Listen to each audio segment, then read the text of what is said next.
Hello बच्चों, I hope आप सभी लोग अच्छे होंगे और अपने बोर्ड्स एनसीईटी की प्रिपरेशन अच्छे तरीके से कर रहे होंगे। बच्चों, ये जो लेक्चर है वो क्लास 12th के लिए होने वाला है।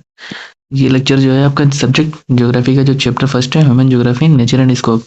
बच्चों, इस सब्जेक्ट के टॉप 50 एमसीक्यूज लेकर आया हूँ जो कि आपके बोर्ड्स एनसीईटी दोनों परीक्षाओं के लिए बहुत ही ज़्यादा महत्वपूर्ण है। ओके बच्चों, चलिए टाइम वेस्ट ना करें, हम अपने पहले क्वेश्चन की तरफ चलते हैं। बच्चों, हमारा पहला क्वेश्चन है, who is known as the father of human geography. तो ह्यूमन ज्योग्राफी के फादर किसे बोलते हैं? तो बच्चों, फ्रेडरिक रेडजल को बोलते हैं। ओके, ऑप्शन हमारा बी सही हो जाएगा। क्वेश्चन नंबर 2 है बच्चों, which of the following best defines human geography. तो इसमें से कौन सा जो ऑप्शन है हमारा वो ह्यूमन ज्योग्राफी को बेस्ट डिफाइन करता है? तो वो है study of spatial organisation of human activities. Okay, option number B हमारा सही हो जाएगा। चलिए क्वेश्चन नंबर 3 है बच्चों, the term human geography was first coined by. तो जो ह्यूमन ज्योग्राफी टर्म है वो सबसे पहले किसके द्वारा कॉइन किया गया? तो बच्चों, ल्यूशियन फेब्रे के द्वारा जो है कॉइन किया गया था। ओके, क्वेश्चन नंबर 4 है, विच of the following is not a branch of human geography. तो इसमें से कौन सा ह्यूमन ज्योग्राफी का ब्रांच नहीं है? ओके बच्चों, तो इसमें क्लाइमेटोलॉजी नहीं है, बाकी political geography, economic geography and population geography, ये तीनों है। तो ऑप्शन बी हमारा सही हो जाएगा। ओके, क्योंकि इसमें नोट पूछ रहा था। आप लोग क्वेश्चन जो जिसमें नोट लिखा होता है ना उनको बहुत ध्यान से पढ़ना और उनको ध्यान में रखना दिमाग में। ओके, वरना गलत कर दोगे आंसर। क्वेश्चन नंबर 5 है बच्चों, the interface between physical geography and human geography is known as. तो उसे क्या बोलते हैं? उसे बोलते हैं बच्चों environmental geography. Okay, question number 6 है, nature provides opportunities and human makes choices, this statements reflect which approach. तो ये जो स्टेटमेंट है ये किस अप्रोच को जो है रिफ्लेक्ट करता है, ये किस अप्रोच को बताता है? तो वो पॉसिबिलिज्म मतलब कि ऐसा हो सकता है कि हमें इन्वायरमेंट जो है अपॉर्चुनिटी दे और हम उसका यूज करें। ओके, कैसे? एक बेटर वे में, उसी को पॉसिबिलिज्म बोलते हैं। ओके बच्चों, चलिए क्वेश्चन नंबर 7 है, the concept of determinism is associated with. तो जो डिटर्मिनिज्म का कॉन्सेप्ट है वो किस चीज से एसोसिएटेड है? तो एसोसिएटेड मतलब इसमें बोला गया कि किसके द्वारा दिया गया। ओके, तो फ्रेडरिक रेडजल के द्वारा दिया गया। ओके, चलिए क्वेश्चन नंबर 8 है बच्चों, the possibilist approach was advocated by. तो ये जो पॉसिबिलिज्म जिसको बोलते हो आप, वो अप्रोच किसके द्वारा दिया गया है? तो विडाल डी ला प्लच के द्वारा दिया गया। ओके, चलिए क्वेश्चन नंबर 9 है बच्चों, which of the following is the core concern of human geography. तो इसमें से कोर कंसर्न ह्यूमन ज्योग्राफी का कौन सा है? वो है study of human environment relationship. Okay, option number B हमारा सही है। क्वेश्चन नंबर 10 है बच्चों, which approach believes that nature controls human activities. तो कौन सा अप्रोच जो है दिया गया है जिसमें बोला गया कि नेचर जो है वो जो है नेचर जो है वो ह्यूमन की एक्टिविटीज को कंट्रोल करता है? तो डिटर्मिनिज्म है। ओके, चलिए क्वेश्चन नंबर 11 है बच्चों, who propose the concept of new determinism और stop and go determinism. Okay, ये कंसेप्ट किसके द्वारा दिया गया है? तो बच्चों ये कंसेप्ट जो है वो ग्रिफिथ टेलर का है। ओके, क्वेश्चन नंबर 12 है, the humanist humanisation of nature means. तो ह्यूमनाइजेशन ऑफ नेचर का क्या अर्थ है? इसका अर्थ है transformation of nature through the human efforts. Okay, अगर अगर इनको एक्सप्लेनेशन में ये क्वेश्चन चाहिए ओके, तो बता देना कि मैं इनको एक्सप्लेनेशन भी करके जो है आपका लेक्चर एक अपलोड कर दूंगा। ओके, कोई दिक्कत नहीं होगी। पर इसमें क्या है कि मैं अब सीधा क्वेश्चन बोलता हूँ, आंसर दे देता हूँ आप लोगों को, ताकि समझ में तो आता ही होगा क्योंकि आप लोगों ने पहले से पढ़ रखा होगा ये चैप्टर स्कूल में या कहीं हो। इसमें बस क्या पर्पज़ है इस वीडियो की कि हाँ क्वेश्चन बोलना आंसर देना, ठीक है। हालांकि अगर आपको जो बोलते हैं कि एक्सप्लेनेशन चाहिए तो एक्सप्लेनेशन के लिए मैं बाद में एक लॉन्ग वीडियो अपलोड कर दूंगा, उसके लिए अलग से पूरे चैप्टर को एक्सप्लेन कर दूंगा। ओके, अभी केवल अपन लोग ना आंसर क्वेश्चन आंसर ही करते हैं, डायरेक्ट एमसीक्यू वगैरह। ओके, क्वेश्चन नंबर 13 है, द स्टडी ऑफ। क्योंकि इसलिए मैं एक्सप्लेनेशन क्या मतलब एमसीक्यू में अपलोड कर रहा हूँ क्योंकि ये जो लेक्चर होने वाला है ये आपके बोर्ड्स और सीयूटी दोनों में काम आ जाएगा, ठीक है। और अभी मैं लेक्चर अपलोड करूँ उसको एक्सप्लेनेशन दूँ पूरे चैप्टर का तो फिर वो ज़्यादा कम हो जाएगा फिर है ना। तो ये जो है आपके लिए दोनों तरफ से बेनिफिटेड रहेगा। अभी आप जब बोर्ड्स के लिए एग्जाम पेपर देने जाओगे तब भी इसको देख सकते हो, एमसीक्यू के लिए सबसे बेस्ट रहेगा, और सीयूटी के लिए तो आपके बेस्ट से बेस्ट है ये कोई दिक्कत नहीं उसमें।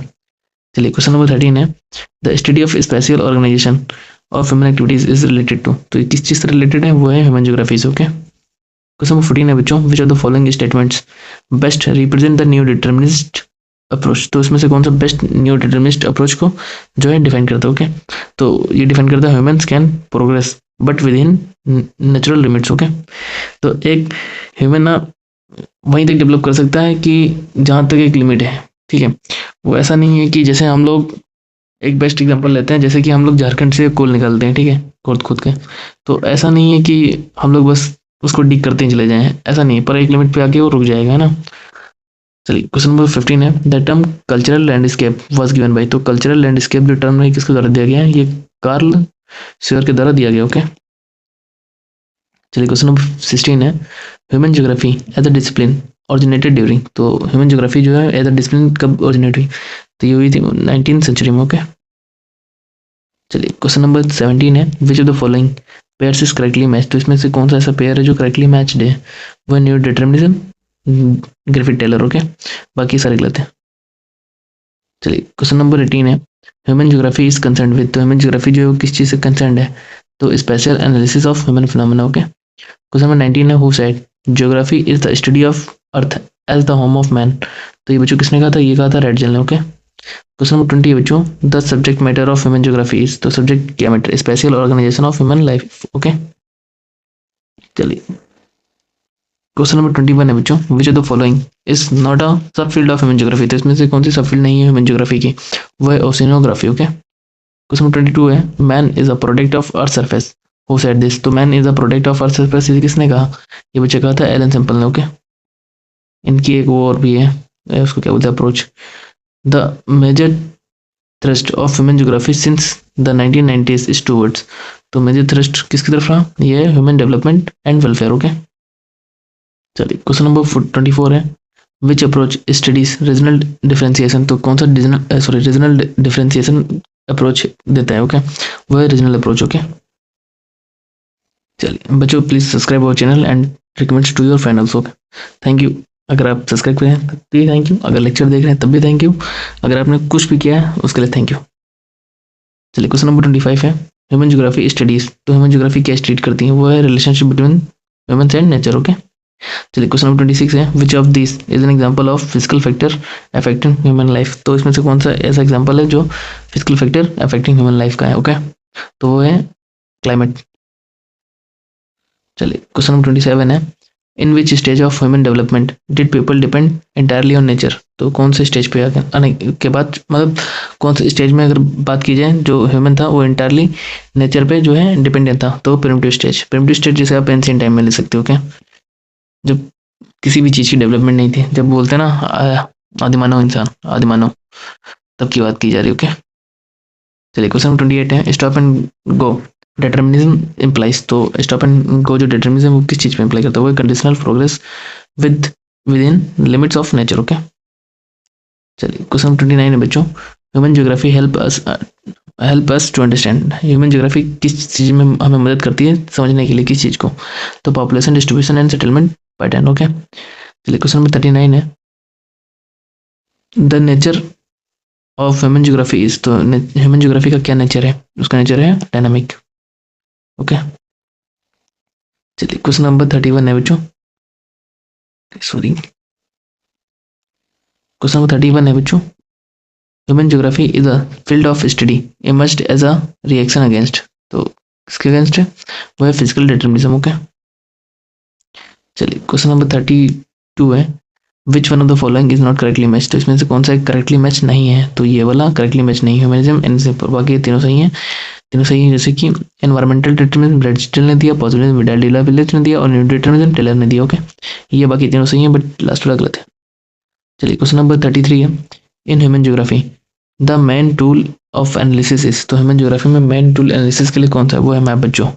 और हाँ, अगर आप ज्योग्राफी के स्टूडेंट हैं तो बच्चों मैप आपके लिए बहुत ही ज़्यादा इंपॉर्टेंट बन जाता है। मैप आपको बहुत ही ज़्यादा, मतलब मैप के बिना आपको ज्योग्राफी नहीं और ज्योग्राफी के बिना मैप नहीं, ओके।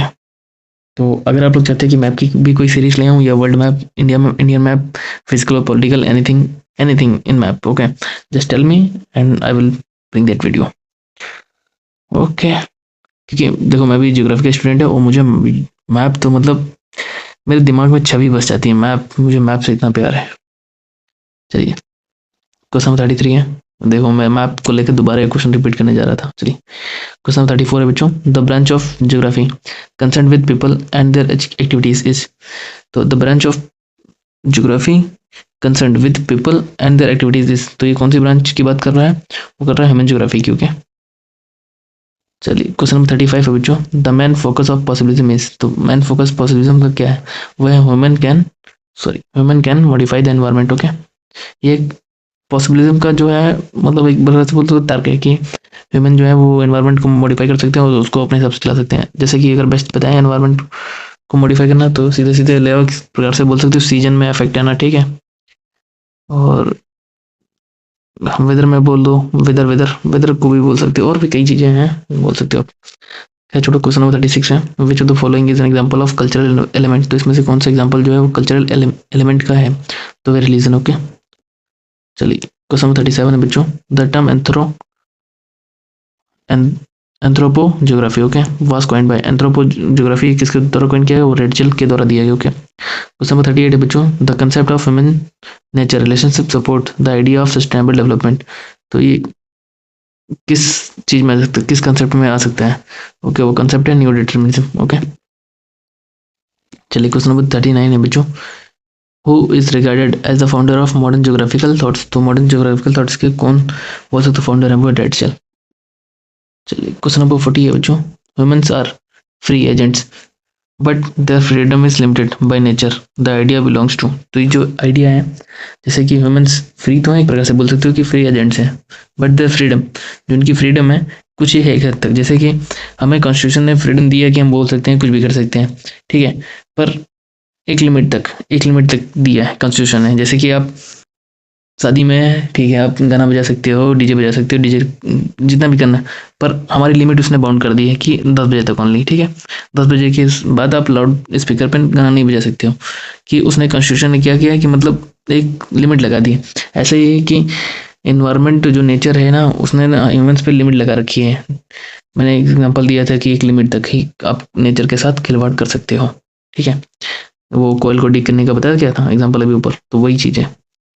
तो ये जो है ये किस जो अप्रोच में सबसे फिट बैठता है, ये जो वाक्य है। ओके, तो ये नियो डिटर्मिनिज्म में सबसे बेस्ट फिट बैठता है। ओके, चलिए क्वेश्चन नंबर 41 है। विच of the following is an example of man made environment. तो मैन मेड एनवायरनमेंट का बेस्ट एग्जांपल क्या है? बिल्डिंग। ओके, क्वेश्चन 42 है। The nature of human geography. तो नेचर ह्यूमन ज्योग्राफी का क्या है? वो है साइंटिफिक एंड एनालिटिकल। ओके, चलिए क्वेश्चन नंबर 43 है बच्चों। Who introduce the regional concept of geography. तो रीजनल कंसेप्ट इन ज्योग्राफी किसने इंट्रोड्यूस किया? ज्योग्राफी में रीजनल कंसेप्ट, तो ये विडाल डी लावेलेच ने किया था। Okay, the word geography is direct from which language. तो ज्योग्राफी वर्ड है वो किस लैंग्वेज से है? वो लैटिन वर्ड से है। Okay, the term environmentalist focuses on. तो इन्वायरमेंटलिस्ट जो टर्म है ये किस चीज़ पे जो है बच्चों फोकस करता है स्पेशली? तो ये फोकस करता है nature human relationship balance. Okay, चलिए क्वेश्चन नंबर 46 है बच्चों। Which of this statements is correct. Which of this statement is correct. इसमें से कौन सा स्टेटमेंट जो है वो करेक्ट है? वो है geography combines physical and social sciences. Okay, चलिए क्वेश्चन नंबर 47 है। The main aim of human geography is to study. तो किस चीज़ की study? Relationship between humans and environment. Okay, option number B हमारा सही है। चलिए लास्ट के 3 क्वेश्चन। क्वेश्चन 48 है। Who developed the idea of man environment correlation. Okay, तो ये आइडिया किसने डेवलप किया? ये किया रेडजेल ने। ओके, क्वेश्चन 49 है। Which school of thoughts emphasize the use of quantitative methods. तो ये कौन सा स्कूल एम्फसाइज करता है कि यूज ऑफ क्वांटिटेटिव मेथड्स? तो वो पॉजिटिविज्म है। ओके, क्वेश्चन नंबर 50 है, that is last question. Which of the following approaches emerged in the 1970s focusing of human welfare. Okay, तो ये किस अप्रोच की बात कर जाता है? रेडिकल अप्रोच की। ओके, तो बच्चों यहीं पे हमारे सारे क्वेश्चंस खत्म होते हैं। ये इसके आंसर की, अगर आप पीडीएफ निकलना चाहते हैं तो निकलवा के आप इसकी प्रैक्टिस कर सकते हैं। Okay, thank you for watching the lecture. Please share to your friends also and begin lecture. लगे रहिए हमारे चैनल के साथ। मिलते हैं बहुत जल्दी नेक्स्ट वीडियो में। Keep watching, keep tune. Okay, bye bye, tata, see you soon next. अपनी सेहत का ख्याल रखें, सबसे मेन चीज़ है सेहत का ख्याल रखें। Bye bye.